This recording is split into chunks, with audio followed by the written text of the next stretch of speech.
Oui, nous sommes non seulement vivifiés, mais nous sommes ressuscités avec Christ dans sa vie de résurrection et amenés en lui à cette position de victoire. Il nous a fait asseoir avec lui.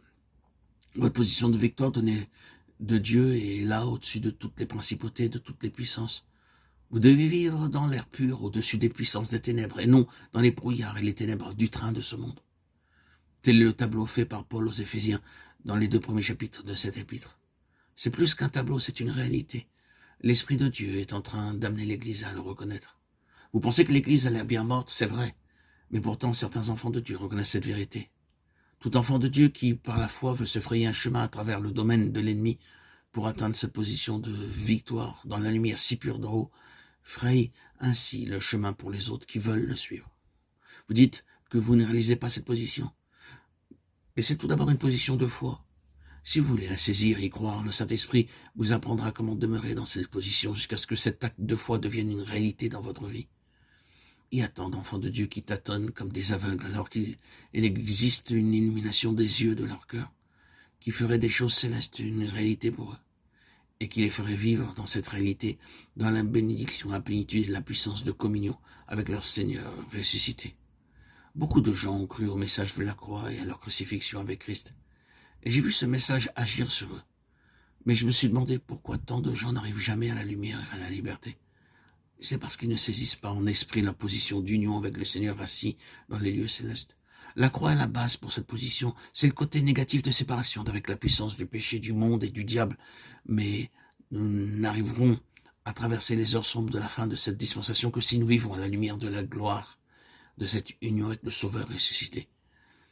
Ce qu'il nous faut faire maintenant, c'est détacher nos regards de ces ténèbres qui nous entourent. Ténèbres qui s'épaississent dans le monde et vivre une victoire, une vie de victoire personnelle, jusqu'à l'extrême limite des lumières que Dieu nous a données. Si nous pouvions regarder depuis le trône de Dieu en bas sur la terre, nous verrions le Saint-Esprit se mouvant ça et là, se manifestant partout où il peut trouver une issue. Que fait-il?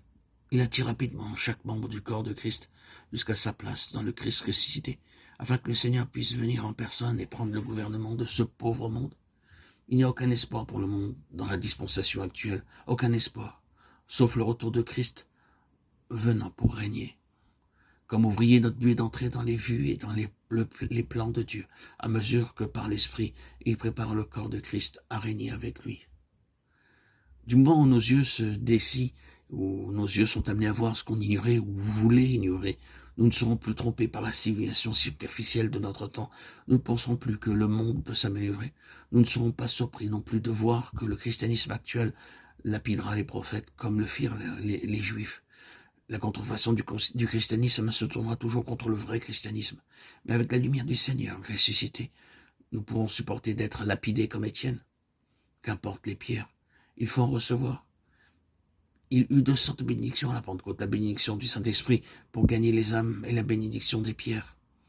Êtes-vous prêt à recevoir ces 2 bénédictions? Vous désirez la grâce pour gagner les âmes, mais laissez le Maître choisir pour vous l'honneur d'être lapidé comme un martyr. Il est peut-être plus facile d'être un martyr en Chine, mais Dieu a aussi ses martyrs dans les pays soi-disant chrétiens. Il y a aussi une manière civilisée de les lapider à l'heure actuelle. Ne craignez pas la persécution, des railleries, l'opposition, ni l'isolement. Tout cela vient de l'esprit malin qui agit dans tout enfant de rébellion. Par les différentes manifestations d'opposition terrestre, Dieu permet au diable d'obliger son peuple à vivre dans les lieux célestes. Car vous savez que s'il vous est laissé un seul appui sur terre, vous vous y appuierez.